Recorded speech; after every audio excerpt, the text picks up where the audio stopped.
Olá pessoal, tudo bem? Estamos aqui em mais um CPCast e hoje estou com um convidado muito ilustre que é o Dr. Fabiano Ferrante. Como vai, Dr. Fabiano? Tudo bem, André? Tudo certo. Tudo certo? Vamos ver a sua especialidade. Você é formado na Universidade de Ribeirão Preto, pós-graduado em Nutrologia também e especialista em Clínica Médica pela UNAERP. Isso. É bastante título, né? Um pouco. A tendência é até aumentar, que agora eu estou fazendo a pós em endocrinologia também. E como funciona essa pós-endócrino? Como que é esse caminho da medicina até a endocrinologia? É que antes, alguns anos atrás, a gente tinha só mesmo a residência, a especialidade. Uhum. Hoje a gente tem ainda, que acaba sendo uma carga horária bem importante, que dependendo da especialidade são de 2 a 3, até 5 anos, dependendo do caso, que aí você fica meio que residente mesmo em si dentro do hospital. Acaba tendo uma quantidade de paciente bem interessante, muito grande, que acaba dando bastante mão, né? Bastante prática para a gente estar atuando. A clínica médica eu fiz dessa forma, inclusive foram durante os 2 anos aí da pandemia, que eu acabei atuando aqui em Ribeirão na UNAERP. Legal. E na Beneficência Portuguesa e na UPA da 3 de Maio, que são os pontos que a gente acaba passando nos estágios. Acabou sendo um pouco mais conturbado por conta da pandemia, mas acabou dando pra gente também uma certa destreza, até para lidar com pacientes graves e tudo mais. Isso no ponto da clínica médica, né? Aí, na nutrologia, eu acabei fazendo a pós-graduação, que como que funciona? A gente acaba procurando a pós, né? Tem algumas instituições que são mais consagradas hoje, a maior é a ABRAM, que é específica da Sociedade Brasileira de Nutrologia. É o qual você está fazendo a pós-graduação? Que eu fiz, eu fiz a de né? Nutro. Em 2019. Isso. Aí eu fiz antes da residência de clínica médica. Aí acabou que depois que eu terminei a pós, um colega chamou para começar a atender aqui em Ribeirão, atendendo mais como Nutro já. Aí durante a residência de clínica médica eu atendia em alguns horários fora da residência, no caso à noite, às vezes de sábado, domingo. Ou seja, sem horário, né? Sem horário, para a parte de nutrologia. Aí depois que eu acabei a clínica, no começo do ano passado, eu queria ainda um pouco mais de assunto, né? Um pouco mais de conteúdo. A gente acaba nunca para, né? Nunca para de estudar. E a intenção era a endocrinologia, para unir realmente, que eu acho muito importante a parte da nutrição, da nutrologia mesmo, tanto da parte das doenças, quanto a parte do que você pode fazer com a parte da alimentação e das medicações, para o paciente perder peso, ganhar massa muscular, melhorar a questão de osteoporose, obesidade, alterações específicas também de algumas doenças, como diabetes, problema de colesterol, hipertensão e tudo mais. Então acabou casando muito com a endocrinologia, que a gente consegue expandir um pouco mais, ficar um pouco mais especialista mesmo na parte da endócrino. Aí eu estou no 2º ano já, cursando o 2º ano, que aí a pós-graduação é uma carga horária um pouco mais reduzida, são 2 anos também, só que são, durante uma vez no mês, a gente fica quase durante 4 a 5 dias, em São Paulo, no caso, eu tenho que ir para lá, que é presencial. A gente acaba vendo as principais patologias, tem um ambulatório também de endocrinologia e tudo mais. Aí com isso, junto com a parte teórica, a gente consegue dar um bom embasamento para estar fazendo também a rotina do dia a dia no consultório. É interessante você falar sobre a questão. Eu estava falando um dia com um médico e ele me fala que para essa área que vocês atuam, precisa ter um tripé, que é a parte exercício, alimentação e hormônios. E isso é de fato, realmente, precisa ter. Por isso que você foi para a endocrinologia, porque ele é complementar à nutrologia. Sim, exatamente. Porque a parte hormonal, não que a gente não faça na nutrologia. Também, quando há necessidade, a gente faz as exposições e tudo mais. Só que para ter uma destreza, uma expertise melhor nessa parte, eu acabei optando por esse lado da endocrinologia, para, quando necessário, a gente acabar usando dessa arma que é muito importante, o hormônio, em alguns casos específicos, para a gente melhorar todo o metabolismo do paciente. Não só o hormônio, que é o grande responsável disso. É muito importante também a gente sempre frisar a questão do exercício físico, como você mesmo falou, e da alimentação, porque sem esses 2 pilares a gente não consegue resolver nada. Sem um planejamento alimentar muito bem embasado, com nutricionista, com nutrólogo, para você conseguir, de acordo com as suas necessidades diárias, vamos supor, você tem 80 quilos, por exemplo, tem uma quantidade de massa... Tô longe. Tô longe. Tem quantos quilos? 115. 115. Então, tipo assim, uma média que a gente estima é de mais ou menos 30 quilocalorias por quilo por dia. Então, seria mais ou menos 3.300 calorias. Só que aí a gente vai traçar o seu objetivo, a gente realiza também a bioimpedância no consultório, que tem acaba passando uma corrente elétrica no corpo, e a gente consegue ter uma estimativa de quanto você tem de forma específica, de massa livre de gordura, de massa óssea, massa muscular segmentar, e com isso melhora ainda mais a acurácia para a gente saber quantas quilocalorias você gasta em 24 horas, sem atividade e fazendo as atividades físicas. Aí com isso, vamos supor que você queira perder peso. Então a gente vai ter que fazer um déficit calórico, vai ter que comer menos do que essas 3.300 calorias. Difícil, hein? E aí que entra a questão das medicações. Por quê? Tem algumas medicações específicas que a gente pode partir mão delas em alguns casos. Vamos supor, o paciente tem compulsão alimentar, ou está muito ansioso, ou já tem um histórico importante, até genético, de obesidade. A gente acaba levando em consideração essas medicações para que você consiga seguir o plano alimentar. E aí, junto, a atividade física. Qual que é o mínimo necessário? A OMS ela acaba pregando 150 minutos, que é o mínimo do mínimo. Por semana. Por semana. Uhum. O ideal, para que a gente tenha seja mais efetivo a perda de gordura corporal, melhora a composição corporal, são 300 minutos por semana. E depois que você perdeu... Nossa, eu faço 180. Tá faltando. Tá faltando um pouco. Se você conseguir ampliar aí 1h30, já vai estar muito 3 melhor. vezes por semana, 1 hora. E a mais. E uma curiosidade, eu treino na hora do almoço. Tem alguma coisa errada com isso? Não. Porque eu já ouvi falar assim, nossa, não treina na hora do almoço. Metabolicamente, tem alguma diferença entre de manhã, tarde e noite? Tem alguns estudos que demonstram pra gente que se você treinar pela manhã, aumenta um pouco a queima de gordura corporal. De forma sutil. O importante mesmo no decorrer do tempo é a quantidade semanal de treino. Mas bem sutilmente, pela manhã queima um pouco mais de gordura e no final da tarde, geralmente você vai ter mais força. Por quê? E vai ter um ganho mais de hipertrofia, só que não de tanta perda de gordura corporal. Porque geralmente o músculo ele vai estar cheio de carboidrato que você foi comendo durante o dia, então vai dar mais força. Mas no final das contas, o que importa mesmo é ir na academia, independente horário. Não importa horário. Não importa horário. É o horário que der para você treinar. Entendi, porque eu vi alguma coisa falando sobre a questão coronária, nessa questão de treinar durante o almoço. Não tem nada a ver isso. Não, qual que é o detalhe? Se você treina pela manhã, você aumenta aí o pico. Na verdade, você vai usar do pico de cortisol que a gente faz pela manhã, que é o hormônio do estresse, que o corpo libera no comecinho da manhã, para você ter um dia normal. Então, você vai aproveitar disso que vai te dar um pouco mais de energia. Alguns pacientes têm um cronótipo diferente. Por fisiologicamente dele, ele sente melhor se ele treinar pela manhã. Tem mais força, mais disposição, mais gás. Outros não. Outros têm um período de sono, às vezes, um pouco maior e tem uma necessidade de treinar à tarde. Sente melhor. Mas, tipo assim, em questão de treino de almoço, uma coisa é fato. O ideal seria você esperar pelo menos uns 40, 50 minutos depois de uma refeição copiosa, no caso almoço, para treinar. No caso, eu treino antes. Perfeito. Eu treino e já almoço. Melhor ainda, por quê? A gente tem uma coisa que a gente chama de golden hours.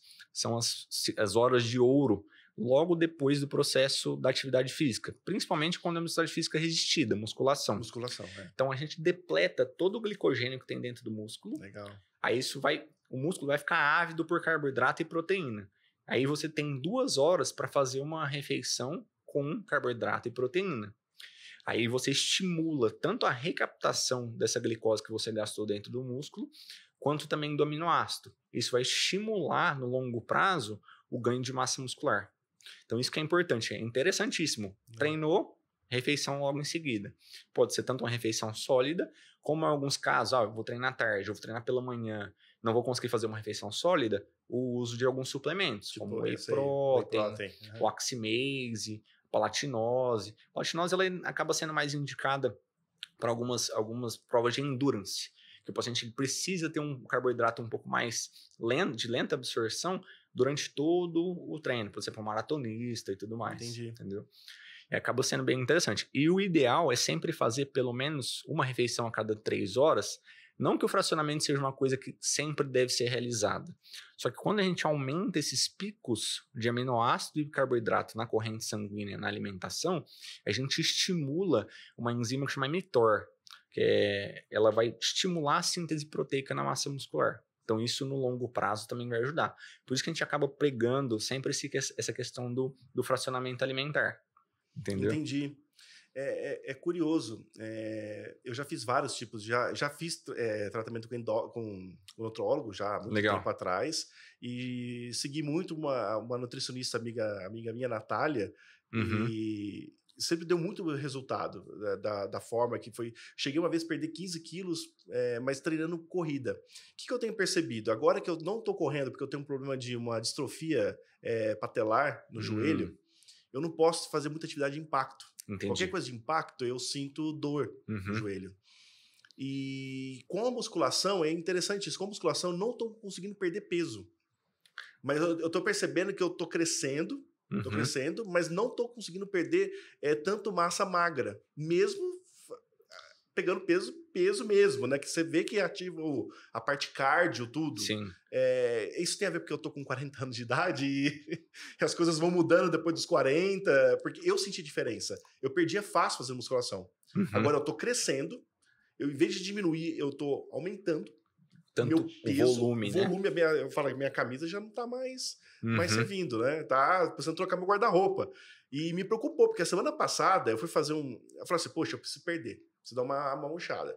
Cortei carboidrato pra caramba, principalmente noturno, 0 carboidrato. E comi o mínimo possível, a quantidade, assim, tipo 80 gramas, 100 gramas de carboidrato na hora do almoço. Não mexeu uma palha. Ficou quanto tempo assim? Eu fiquei 4 dias fazendo isso aí, aumentou em vez de diminuir. O que meu corpo fez? O que acontece? Acho que essa é uma pergunta que todo mundo quer saber, porque tem gente que faz essas dietas, eu fiz alguma coisa bem restrita e não deu certo. O ideal é sempre fazer por um período um pouco mais prolongado. E tem várias possibilidades, né? Quero perder gordura corporal. Tem vários tipos de dieta que já são consagradas para perda de gordura corporal. No final das contas, o que vai importar mesmo é a quantidade de quilocaloria que está entrando, que você está comendo. E aquela taxa metabólica basal sua. Entendi. Quando você tem um déficit calórico, não tem jeito, vai perder peso. Provavelmente não perdeu, porque mesmo às vezes fazendo essa restrição, não é em 4 dias que vai ter uma perda significativa. Acho que foi a primeira vez que aconteceu isso comigo. Às vezes demora mais. Um outro detalhe que você até tocou, a questão da idade. A partir dos 35 anos, a gente começa a diminuir um pouco a produção endógena de testosterona, que é natural isso acontecer, cerca de 1% ao ano. Só que o que acontece? Alguns mais, outros menos.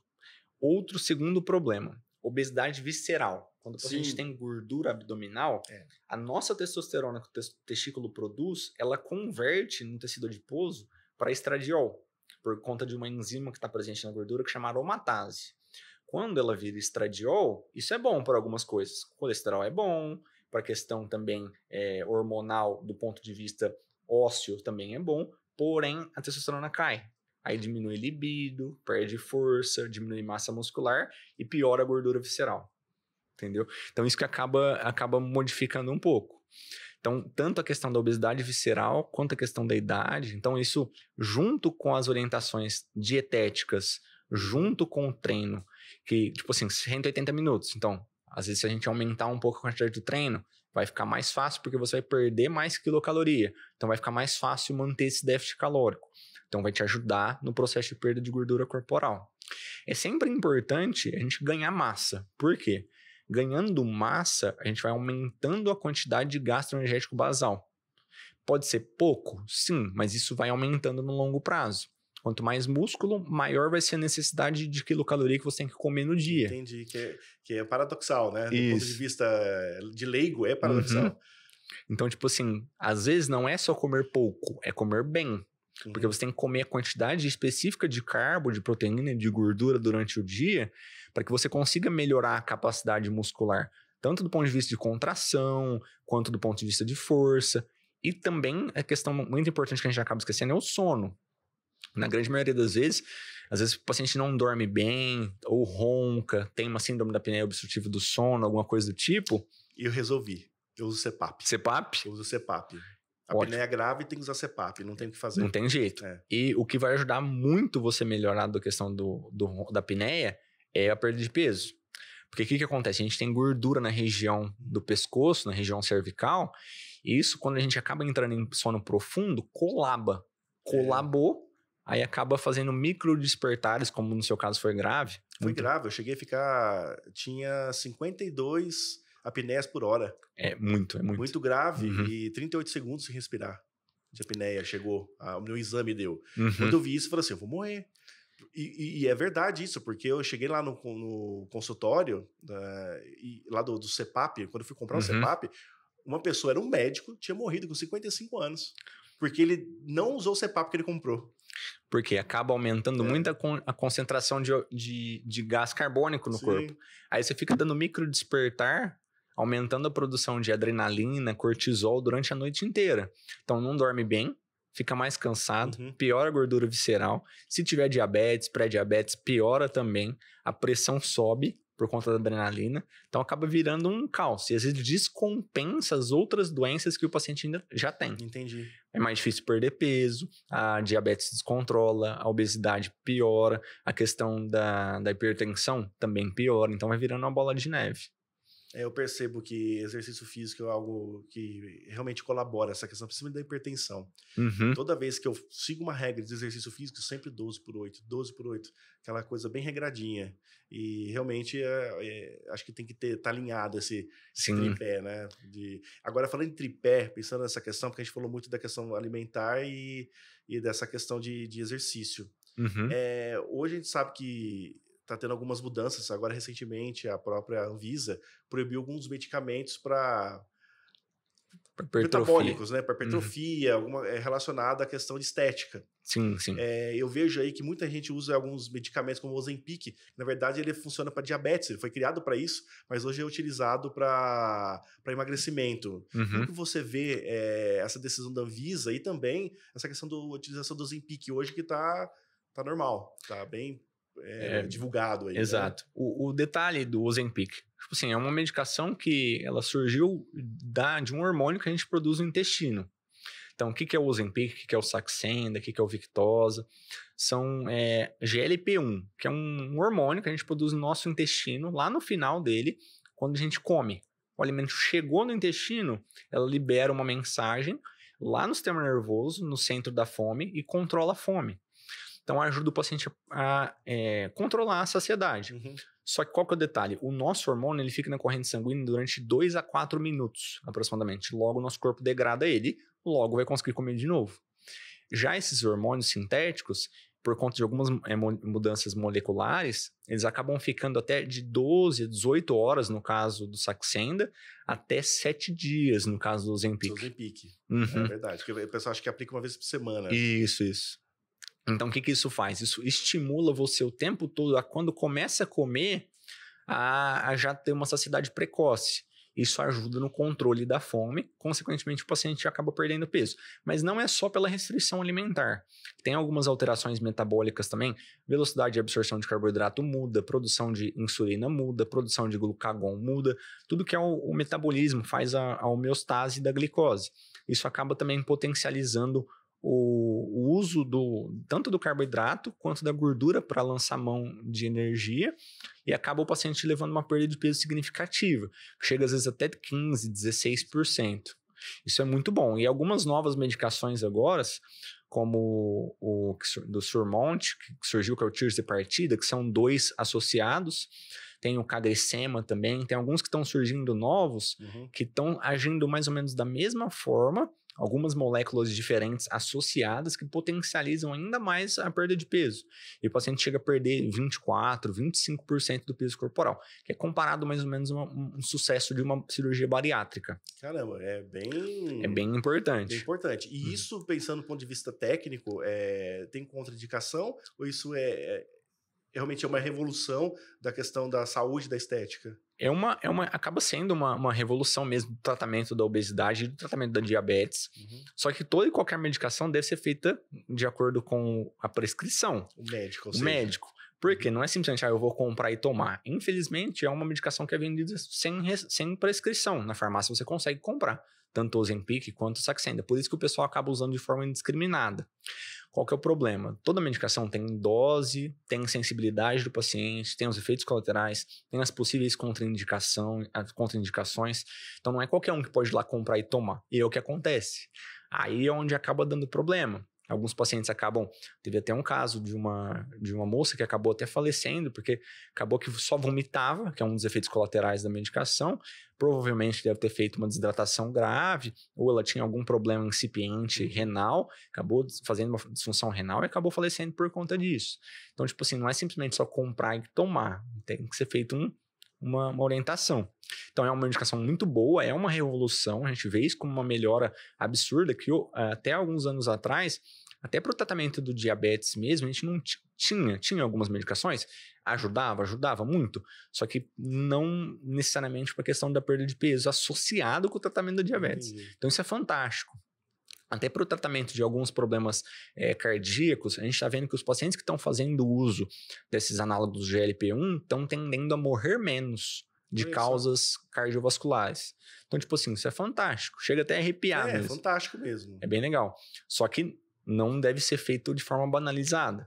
A mesma coisa da relação dos hormônios esteroides. Que agora criou essa barreira toda para poder utilizar. Isso. Tipo assim, de qualquer forma, ele nunca foi liberado por uso de fins estéticos. Só que, tipo assim, desde a época, até ontem, por coincidência, ontem eu acabei assistindo aquele documentário do Arnold Schwarzenegger. Eu assisti ele inteiro. Que acabou de lançar. É sensacional, e é realmente a realidade. Ninguém fica daquele tamanho sem uso de hormônio. Eles até acabam abordando em uma maneira um pouco mais implícita ali. Nem falam muito sobre isso. É verdade. Mas, tipo assim, corrobora-se o uso do esteroide para que o paciente acabe ficando daquele tamanho. Fisiologicamente é impossível. Tem os seus colaterais? Claro. Tanto é que ele teve até aquela alteração valvar, precisou fazer cirurgia e tudo mais. Sim. Pode ter sido decorrência desse? Pode. Ou pode ter tido algum fator genético também associado? Também pode. Não dá pra gente garantir que foi. Só que, tipo assim, o problema dessa proibição em si, que às vezes o paciente tem necessidade de uso, tem a testosterona baixa por conta de algum tipo de doença que ele teve, ou um problema metabólico dele, ou um trauma testicular, ou alguma coisa do tipo que leva um hipogonadismo, que a gente fala, ou às vezes até questão do sistema nervoso central, que não está mandando mensagem para o testículo para produzir a testosterona de forma correta. E então, às vezes, vale a pena a gente fazer o uso das medicações. Só que para fins patológicos, no caso. O problema é a banalização. Para fim estético não pode usar? Isso é complexo, né? Complexo. Porque, tipo assim, a gente não tem como proibir 100%. Porque o pessoal, na grande maioria das vezes, não é o médico que prescreve. Porque o pessoal acaba tomando pro fim estético. Acaba sendo a academia que compra, importado, contrabandeado, e aí tá um problema. Aí não protege o fígado, não protege o rim, não protege o coração, tem todo algo por trás que precisa estar ali, né? Porque, tipo assim, não é só ir lá comprar a testosterona e aplicar. Sim. Não é assim que funciona. A gente tem que ver, se o paciente tem apneia obstrutiva do sono, por exemplo, é contraindicação ao uso. Está controlada? Não está controlada. Vai te dar uma policitemia, a célula vermelha aumenta a produção, você usa a testosterona, aumenta ainda mais a produção de célula vermelha, aí você infarta, aí você tem um AVC, entendeu? Não é simplesmente ir lá e usar. E isso é o que o pessoal acaba fazendo. Então, por isso que, como aumentou muito o volume de uso no país, aí acabou que provavelmente as outras sociedades médicas acabaram cobrando um pouco do CFM para ter um parecer em relação a esse uso abusivo. O problema é o abuso, não o uso controlado e quando você está fazendo uso de acordo com alguém com respaldo para você estar vendo em que níveis que está ficando. Não é simplesmente, vou te dar um exemplo. O basal de testosterona vai de 400, 350 a 1.000, 1.200, mais ou menos. Isso no mundo todo. Para você ter certeza que você tem um hipogonadismo, que está produzindo pouco testosterona, você tem que dosar pelo menos 2 vezes, com intervalo entre as dosagens, para ver, não, realmente está baixa. Vamos precisar repor. Não está baixa. Tranquilo, não precisa repor. Eu usei, eu quero continuar usando, tive um efeito estético bom. Então, beleza, vamos ver. Tá ficando em quanto? Tá ficando alto. Tipo assim, a gente tem respaldo da Sociedade Brasileira de Endocrinologia e Metabologia para isso? Não. Só que você consegue acompanhar o indivíduo. É muito mais interessante a gente ajudar a pessoa do que acabar discriminando ela. E acabar, tipo assim, você banalizando, você assim, o que você está fazendo é errado, não deve fazer isso. E essa determinação da Anvisa não foi um tiro no pé, de certa forma? Porque vai forçar as pessoas a ir no clandestino agora, fazer de uma forma irregular. O cara que quer ficar fortão lá, a menina que quer manter a coxa bonita, a barriga sem nada, ela vai procurar outro lugar. Com certeza. Então, isso acaba sendo uma faca de dois gumes, né? Então. Por um lado, a gente acaba diminuindo um pouco o abuso de forma descoordenada, e por outro lado, às vezes perde a possibilidade de introdução da medicação para quem precisa. Esse que é um problema. Vou te dar um exemplo, tipo assim, para você. A hormônio acaba sendo uma medicação custo-benefício barata, com bons resultados, em alguns casos de algumas patologias. Até a questão óssea, alguns transtornos disfóricos comportamentais também. Vamos supor, a gente acaba usando hoje também, está em alta para o paciente que é transgênero, então ele também pode fazer o uso. Porque ele precisa mudar. Isso. Aí, tipo assim, até surgiu vários embates, né? Então pode para o transgênero, não pode para o fim estético. Então, tipo assim, aí acaba ficando outra via polêmica. Okay. Eu concordo. Eu também penso na questão da prática esportiva do halterofilismo. É uma prática esportiva. Sim. Tem o halterofilista que vai disputar, que ele pode usar hormônio, tem o que não pode, né? Tem várias categorias. Sim. E aquela pessoa que usa, que precisa para chegar naquela categoria e não vai conseguir mais, do ponto de vista técnico, né? Da forma como a lei está colocando ou a determinação. Então, essa pessoa vai acabar realmente procurando de uma forma ilícita esse tipo de situação. É contraditório e realmente é algo para se pensar. Com certeza. De quem tem autonomia ou não de determinar certas práticas exato. medicamentosas, no caso. Que até gerou vários debates também sobre esse assunto, leis, decreto-lei e tudo mais, até para fazer ter uma plausibilidade um pouco mais ponderada. Com relação ao uso. Que a gente precisa usar. Não é claro, não é uma proporção muito grande, mas às vezes é necessário, entendeu? Para alguns casos. Fazer alguma correção, alguma coisa nesse sentido. E fala um pouco também, legal, acho que esses temas mais polêmicos são importantes. Porque acho que esclarece bastante quem está ouvindo e está assistindo a gente para entender um pouco mais como está funcionando a demanda da sua área, né? Sim, até a questão dos ilícitos, né? A gente tem aí, tem até um trabalho muito interessante feito pelo Dr. Lucas Caseri, que é um fisiatra que acaba tendo um amplo conhecimento a respeito sobre isso. Tem até um livro dele, inclusive, que, tipo assim, cerca de 83% das amostras que foram coletadas no país todo de medicação underground, ilícito, eram falsos, tinha mais hormônio, menos hormônio, metal pesado, bactéria. Então, tipo assim... Ou seja, uma tragédia. Uma tragédia. E aí vai aumentar ainda mais o risco desse paciente que está fazendo esse consumo dessa substância a ter problemas graves, sérios, né? Até porque quando começa a ter uma restrição, você percebe que aumenta o custo. Com certeza. O custo aumenta. E aí ele vai acabar procurando medicamento com custo menor, que talvez não é feito em laboratórios de confiança. Sim, com certeza. É complicado isso. É bem... tem que tomar muito cuidado, né? A Exato. pessoa tem que entender que a saúde é dela e ela precisa ser responsável. Antes de um terceiro, até um próprio médico, ela tem que pensar no que ela quer também da vida dela. Sim. Se aquilo vale a pena, se aquele propósito vale a pena e arriscar arriscar a própria vida para poder assumir uma forma estética ou porque a sociedade diz que ela tem que ser assim ou assado, né? Isso. E uma coisa muito importante, o pessoal acha que simplesmente vai lá e toma, vai para 2, 3 mil de testosterona e vai ter um resultado. Não é bem assim. O paciente tem que ter horas de treino, tem que fazer a alimentação correta, porque senão tudo aquilo é em vão. Só vai ter o colateral e não vai ter o efeito estético que ele deseja. É verdade. Então, acaba sendo mais um detalhe. Acaba sendo a cereja do bolo para os pacientes que são mesmo dedicados para aquilo, no caso do halterofilismo. Perfeito. Do contrário, acaba sendo mais deletério mesmo do que realmente tendo benefício, em alguns casos. E hoje na sua clínica você atende... Qual é o perfil de pessoas que te procuram hoje? A grande maioria acaba sendo mais para perda de peso mesmo, para tratamento de obesidade, cerca de 80% mais ou menos. Tá tudo com a barriguinha fora. É impressionante, mas tanto é que eu tava até fazendo algumas leituras, tipo assim, aumentou muito, né, tanto a obesidade quanto o sobrepeso. E cada vez mais, por conta de estresse, a alimentação vai ficando mais difícil, a gente acaba correndo sempre contra o relógio, então tá comendo tudo que dá e o mais rápido, que é mais industrializado, mais açúcar. Não que seja ruim, não é isso, é que o consumo excessivo de industrializado acaba aumentando a pressão, aumenta a gordura visceral e acaba girando um ciclo, né? Não come fibra, prende o intestino, piora a perda de gordura corporal, perda de gordura corporal e assim por diante. Vai levando uma bola de neve mesmo, né? Qual que é a comida mais saudável do mundo? Coisa como nutrólogo. Me falam que é italiana. A italiana é bem saudável, é tudo natural. Tipo, em questão de estudos, a gente tem 2 dietas, que são as principais, que são as mais famosas também para questão de saudável, de risco cardiovascular. Que no caso estão até em vários consensos, tanto de cardiologia quanto de endócrino e tudo mais, que é a dieta mediterrânea e a dieta DASH. Que é uma dieta que foi exclusivamente... O que é a dieta DASH? Ela foi feita pro paciente que tem hipertensão arterial. Ah, tá. Para ter uma melhora da questão do controle da pressão arterial, por restrições de sódio, principalmente. Só que não é só sódio. Então, a gente restringe o consumo de carboidrato simples, aumenta a quantidade de fibras, que é o mais importante. Então, quanto mais fibra, maior vai ser a saciedade, menor vai ser o consumo.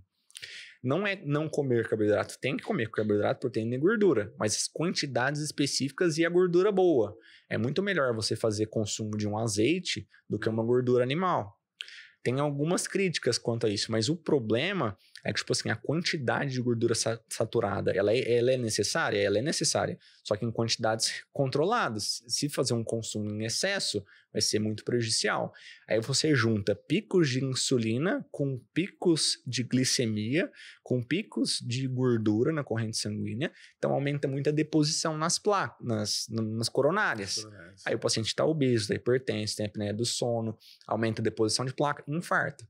Então é mais ou menos isso. Então, dieta saudável, a dieta mediterrânea e a dieta DASH, mas o mais importante é a questão da utilização de produtos in natura. Isso sempre vai ser melhor.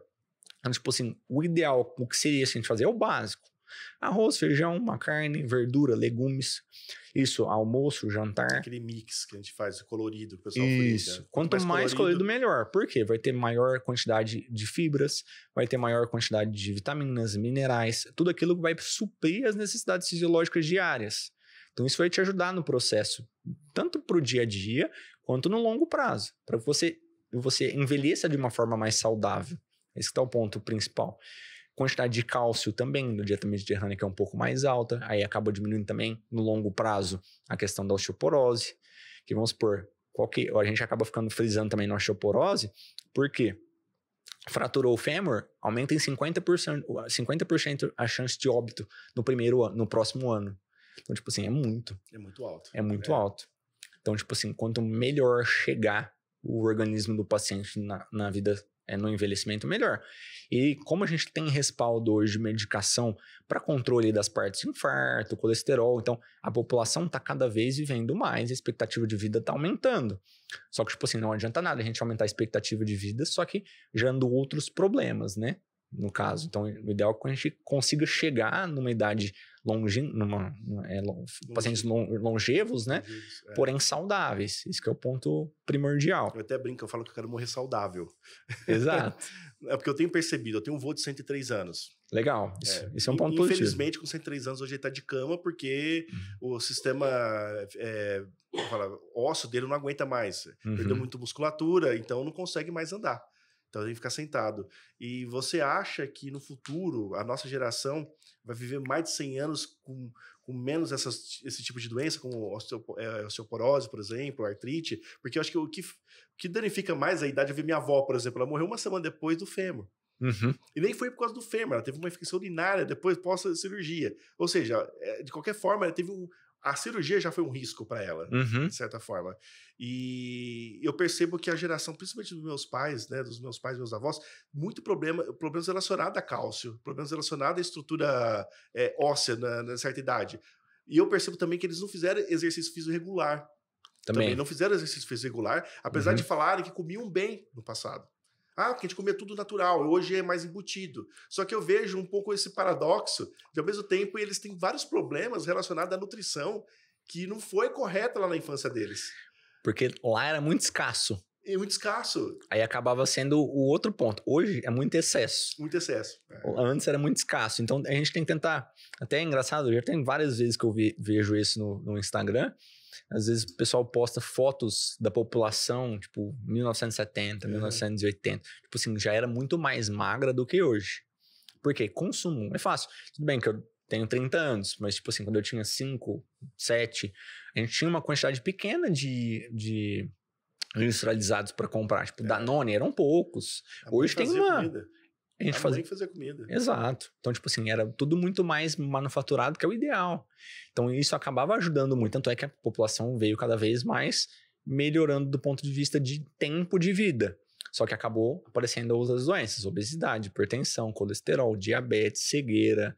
Então, doenças autoimunes também vêm aumentando, autismo também que está em evidência. Então, tudo isso acaba sendo também provavelmente relacionado por questões alimentares, que a gente cada vez mais vai entendendo, né?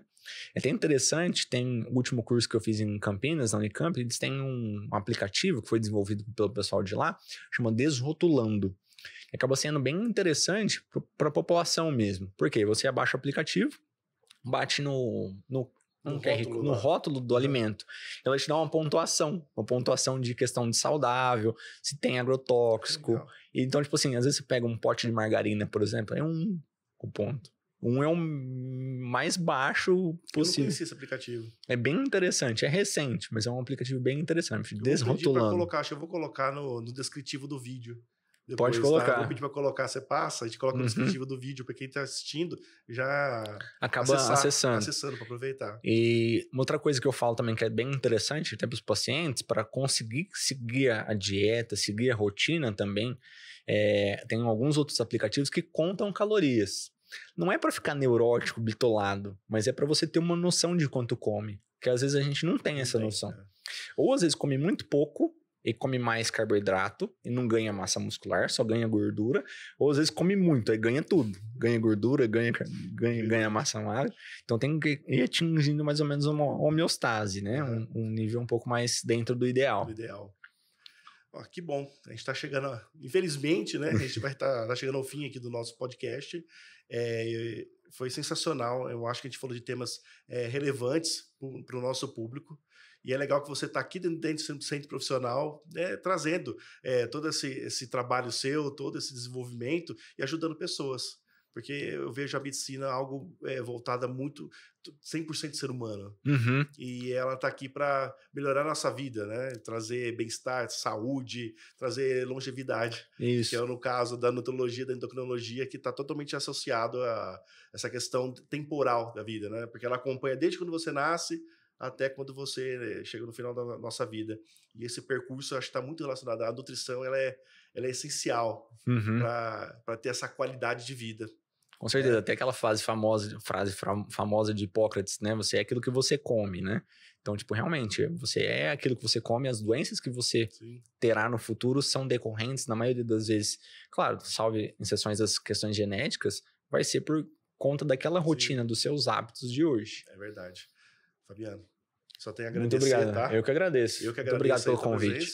E obrigado vocês por estar nos assistindo e mais esse belo conteúdo aqui para que vocês possam aprender cada vez mais e ver o quanto que o Centro Profissional tem profissionais de excelência que vão trazer sempre benefícios, sempre algo de bom para a vida de vocês, ok? Agradeço a presença de vocês. Não esquece de curtir, tá? Vai lá no sininho lá, né? Marca o canal, marca o doutor aqui também, tá bom? E espero vocês no próximo. Obrigado, até mais.